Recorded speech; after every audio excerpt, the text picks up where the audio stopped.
Fine. So very good day to everybody. This is controlling of logistics business processes. This is our second topic.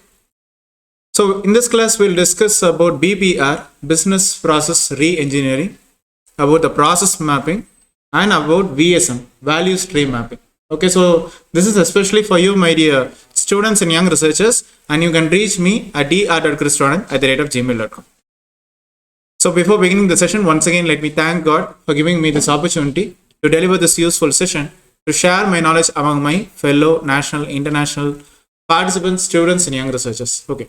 So in this class, we'll discuss about BPR, business process re-engineering. Of course, there is a term called engineering in that. So like earlier days, they used to confuse, okay, whether this particular concept was trying to get some money out of this one. Okay, so that we will discuss. Okay, so then we'll discuss about BPR and ERP, enterprise resource planning. Okay, and whether BPR is same as that of BPI, business process improvement, we'll discuss. And what are the 5 basic business process re-engineering steps?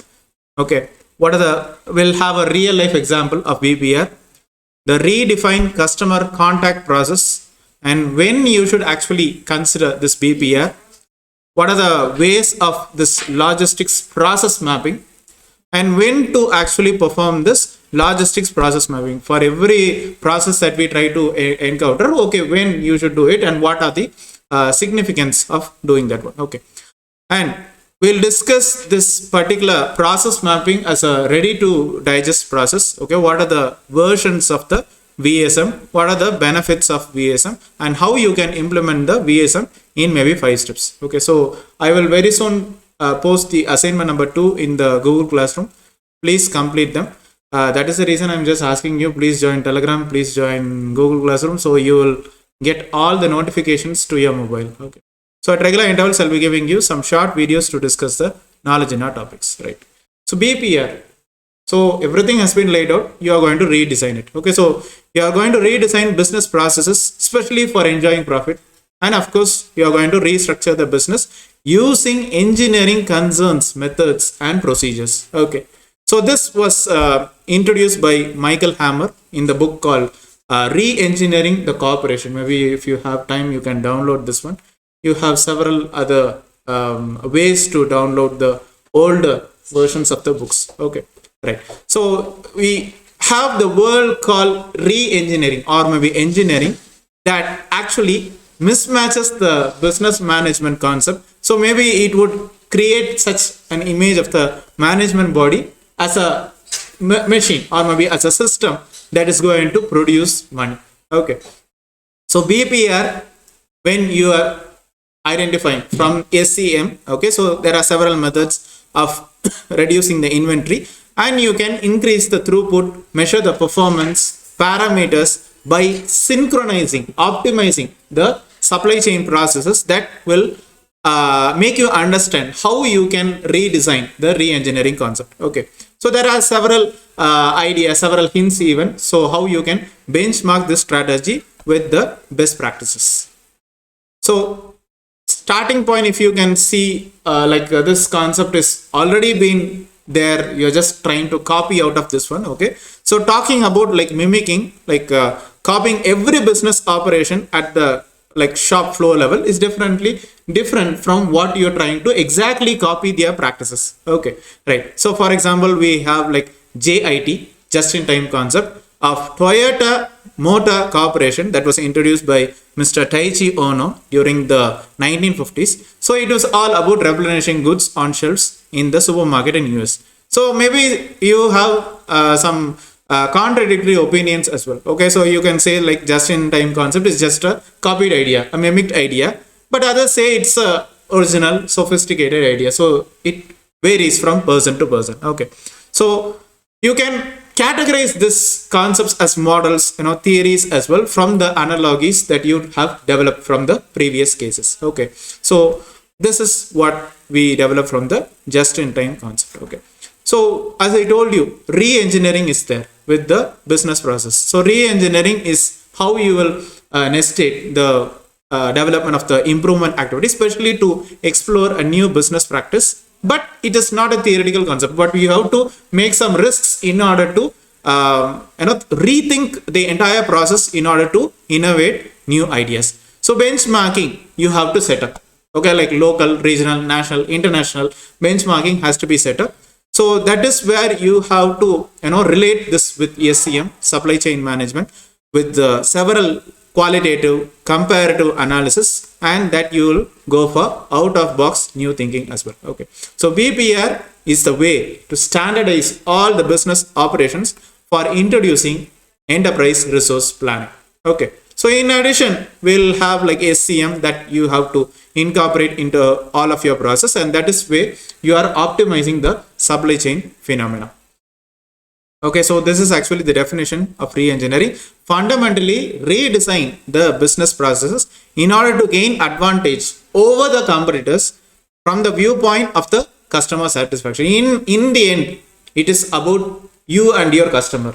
So customer should get satisfied, okay, in terms of the cost they are going to enjoy. Okay, so 3 keywords with the case of this one: fundamental, basic, radical, dramatic. Okay, so we define this with the re-engineering.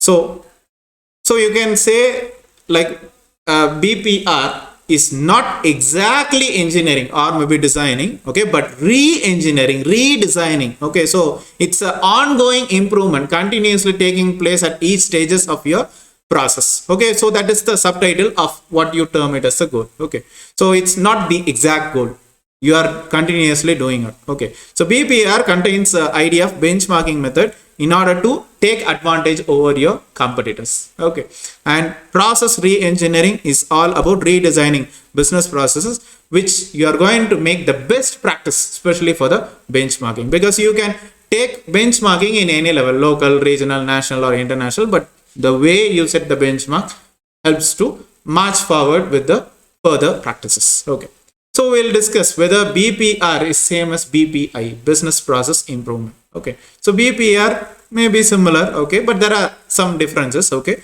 so re-engineering is an unconstrained approach where you go behind boundaries through the changes, because change is one thing that continuously goes on and on. You cannot say it will remain, the system will remain maybe for a period of 2 years or 3 years. It will continuously go on. Okay, so while BPA is definitely an incremental step, especially with the improvising the existing business processes, BPR is something more. You are going to overthink, you are going to make a visualization of what the process might look like. Okay, so it identifies the process bottlenecks, and of course it recommends some changes in the specific functionalities. Okay, so we can say BPA is a small picture, whereas BPR is a large of what you are thinking about. So BPR, like it is going to reject the existing rules, and of course you're going to have a much more unconventional route in order to redo the entire process, and that will gain advantage over your competitors. Okay, so you're going to upgrade the exhaust system maybe in your project car even. So that's an example. Okay, so BPR, of course you are going to redesign, rethink. Okay, so here are the steps. You're going to envision a new process, initiate a change, process diagnosis, process redesign, reconstruct, process monitor of what you have done, and you'll go with envisioning the new process. Once again, it goes on as a cycle, okay, in the later stage of the development. So these are the 5 business process re-engineering steps. First one, you're going to map the current state of your business process. So what you have to do, you have to gather the data. Okay, both software tools as well as the stakeholders. So you have to understand how your process is doing perfectly, okay, against the standards that you are maintaining. Okay, then you have to analyze them, and you have to find the process gaps or maybe disconnects. So what are the errors, mistakes, delays that is going to hinder for the free flow of process. You are going to identify and make sure if all the details are available in the respective steps in order to make the quick decisions. Okay, then look out for continual periodic improvement opportunities and try to validate them. Okay, check if all the steps are absolutely necessary. If the step is solely inform the person, maybe remove the step and maybe add a automated email trigger. So that is how you are going to monitor them. Okay, and design a cutting edge future state process map. Okay, So always your ear and eyes should be open with the new technologies. Okay, because without adapting to the new technologies, you cannot survive in the competitive scenario. Okay, so you have to create a new process that is going to solve all the problems you have identified. So do not be afraid to take a risk. Okay, go out with a totally new process that is sure to work well. Only thing, you have to find out the odds. Okay, so design KPIs, key performance indicators, for each step of the process. Okay, and finally implement the future state changes and be mindful of the dependencies. So inform every stakeholder who are there in the agreement, inform about the new process. Only proceed after everyone is on board. Okay, and they know the procedures, they are well trained, okay, about how the process works. And of course, you have designed KPIs, you have to monitor the KPIs. Okay, so this is very, very important. So these are the 5 business process re-engineering steps. We'll have a real life example of BPR. Many companies like Ford Motors, GTE, Bell Atlantic tried out this BPR and they try to reshuffle their operations. So the re-engineering, this is very important. Re-engineering process they tried to make was a significant difference. It was able to cut down their expenses drastically, and of course it's much more effective against the competitive scenario. Okay, so an American telecom company that had several departments to address the customer support, like we have like technical snacks, billing, new connection requests, service termination. So it's all about planning. Okay, suppose a customer, a person has an issue, they were required to call the respective department in order to get their query solved. Okay, so company was also making millions of dollars just to ensure customer satisfaction. In the end, as I told you, it is between you and the customer. Okay, but smaller companies with minimal resources were threatening their business, so that makes the difference. Okay, so even the telecom giant reviewed the situation and concluded that several measures are actually needed. Okay, so there is a one-stop solution for all of the customer queries. Okay, so what they did, they tried to merge the various departments into one,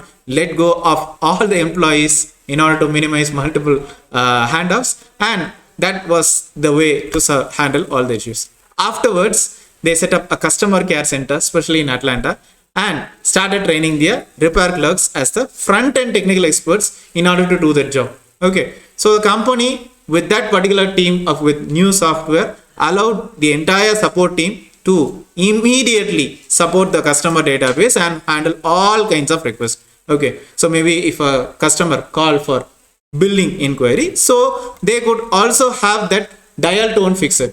Okay, please wait for some time. We are connecting to the administrative authority quite shortly. So maybe they will have the term with making them confirm without having to call another number. So this is the strategy for BPR. Okay, so while they were still in phone, they could also make use of the push button phone menu. So press 1, 2 or so on. Okay, to connect directly with another department in order to make a query or maybe inform feedback about the call quality. Okay, so basically teams are same. Redesigning is very, very important. Reorganizing terms, and of course you are going to save the cost and cycle time. Okay, so you're going to minimize errors, you're going to prevent the reworks. Okay, same works only, but smart strategy. Okay, so QoS is being developed, enhanced, and customer satisfaction is made sure. Okay, so you are going to define about what are the roles and responsibilities each of them has to do. Okay, and you're going to evaluate the performance based on the immediate feedback. Okay, so when you should consider this BPR, we'll understand. Okay, but we'll see the process, the problems with the BPR. Okay, the larger you are, the more expensive it is to implement. Okay, so maybe a startup 5 months after the launch might undergo some pivot, including the business processes, which will involve re-engineering. That will have some minimal cost to execute as well. So maybe when the organization grows on and on, it will become much more harder, more expensive time in order to completely re-engineer the process. Okay, so that's how you should think about this one. Okay, so BPR is about renewing, revitalizing, reframing, and of course restructuring. And of course it is going to take some cost. You should bear that in mind. Okay. So more than being industry specific, BPR is based on what the organization is looking for on an entire picture. Okay. So BPR is of course effective when companies need to break the mold and of course turn the tables, definitely, especially to achieve the goals even. Okay. So there are several options we have, but you have to redesign them. Okay. So you have to make a major breakthrough. Okay. So these are the steps in business process engineering. You have to define the goals, objectives, and framework. Identify the customer satisfaction, requirements, or maybe the needs. Study the existing process. Formulate a redesign plan, and of course implement the redesign plan. So it's a way to learning your business the most effective way. You're gaining knowledge, and that is how you're going to solve the problem. Okay. So in all of these processes, you are going to make a mapping strategy, okay, where the consultants will try to understand why we need things, how we have to process with things. Okay. So you have to identify the possible bottlenecks and of course the pain points even. Okay.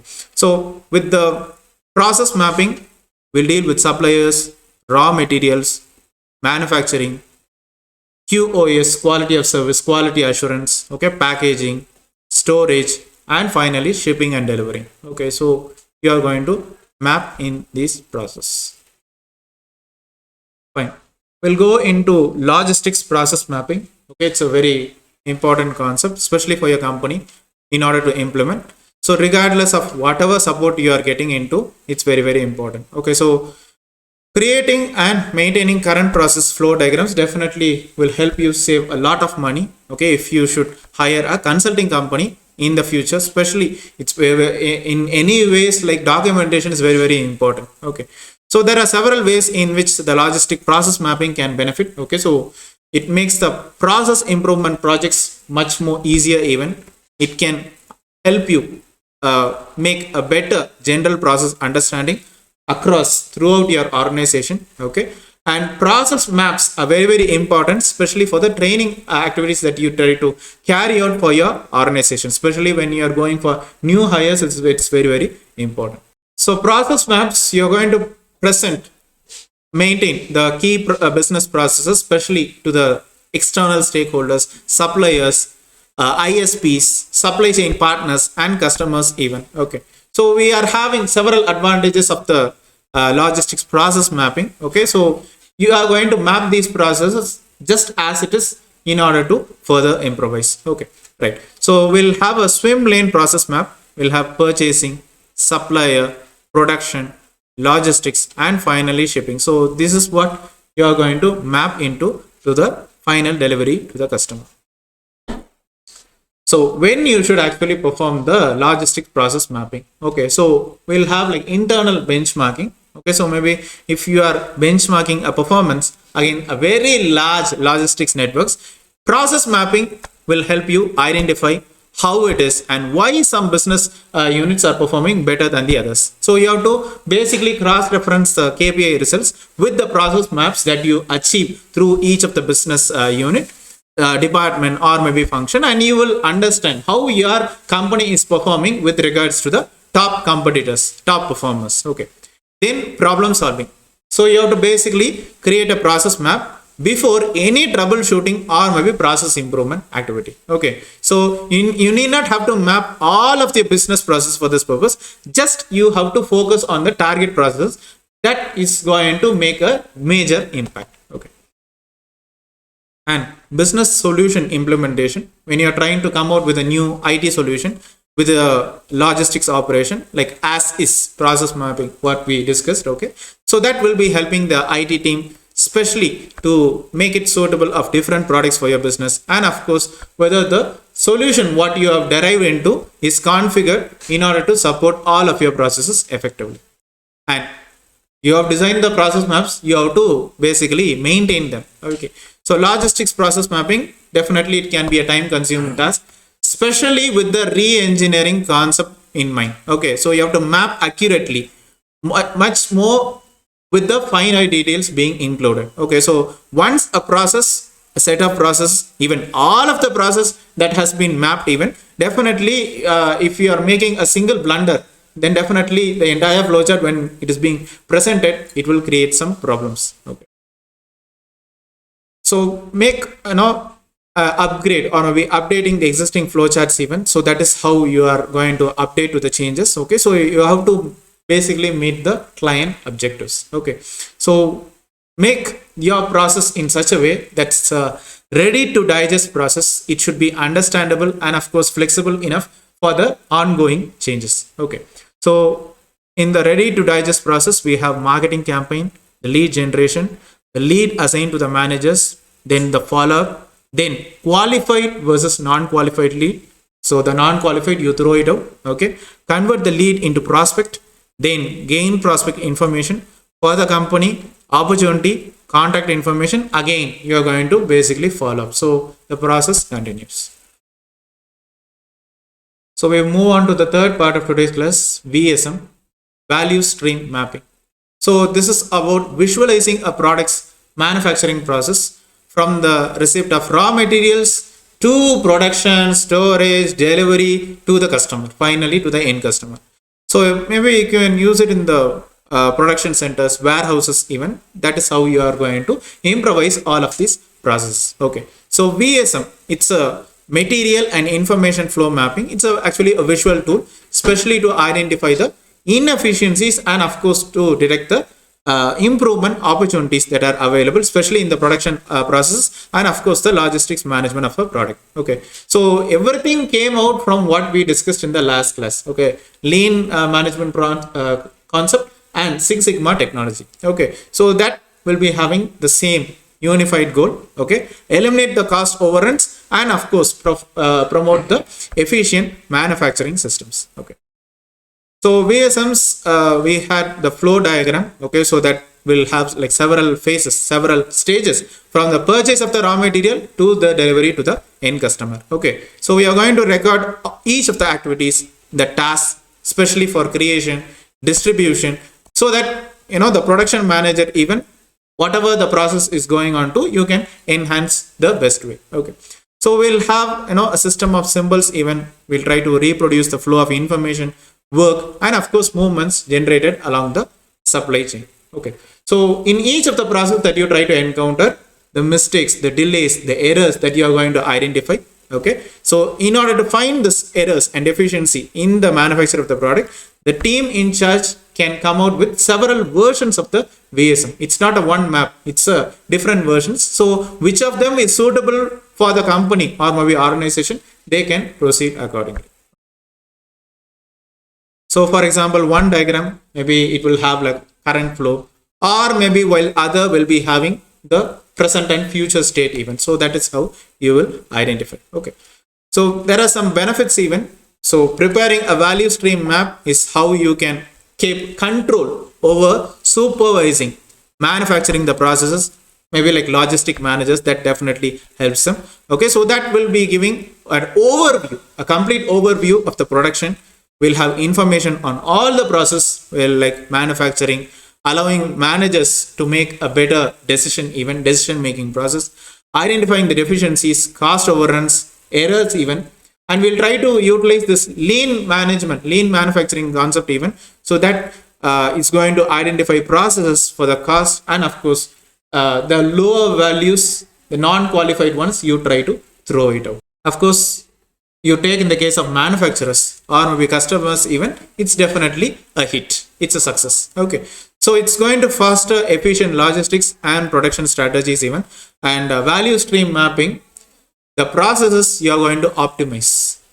Okay, so that is the major breakthrough that you are going to make in the production flows. Okay, so basically it's going to incorporate lean management and Six Sigma technology in order to come out with a better efficient output. So how to implement the VSM in 5 steps, we'll see. Okay, so establish the process to be mapped. So before analysis, you define and of course narrow down the stages that has to be included in the study. So the company has to have an already designated the product or maybe the service that has to be improvised. Then identify the objective and of course the scope. Okay, so once the process which has to be enhanced is actually selected, so you have to specify the scope. So you have to determine the current state and of course the future state that your processes wish to achieve. So for example, one objective may be like optimizing the supply of raw material to the production line. Maybe in this case, you can think about like throughput and of course the MHE, material handling equipment, especially for detecting the improvement opportunities. Then designate, hire, okay, the people involved. So this is where you are employing the VSM, value stream mapping. So that requires selecting the experts who will analyze the entire manufacturing process. So you have to identify the roles and responsibilities of that person, okay, throughout the process. Okay, so that whether they have like adequate knowledge and whether they need training or not, so we have to identify. Then perform the analysis. Okay, so this is the execution stage, implementing stage. Okay, so you have to identify the knowledge of these process, how you think it is, how it really is, and how it should be. Okay, so that is how you are going to make a map. Okay, so these three things, okay, like how you think it is, how it really is, and how it should be. Okay, so that makes a comparison of the production process, its actual state, and of course how you are going to have a larger picture on the manufacturing operations. Finally, prepare an action plan. Okay, so after doing all of this one, the participants should make an action plan. Okay, like version 1 is there, version 2, version 3, okay, present, maybe how it should be. So you are making different versions even, so that plan, okay, should be specific, should be measurable to achieve, okay, achievable, relevant, and of course very much smart enough in order to make it time bound in order to achieve the goals even. So it should not be an unrealistic goal. Okay, so you should make it much more achievable, make it time bound in order to achieve the objectives. 2 for you. Green logistics, why does it matter the most in this country? Okay, I'll be posting them very soon in the Google Classroom. Please complete them. Okay, as I told you, 5 assignments you have to complete, and of course the second class you can utilize it for discussing with your project.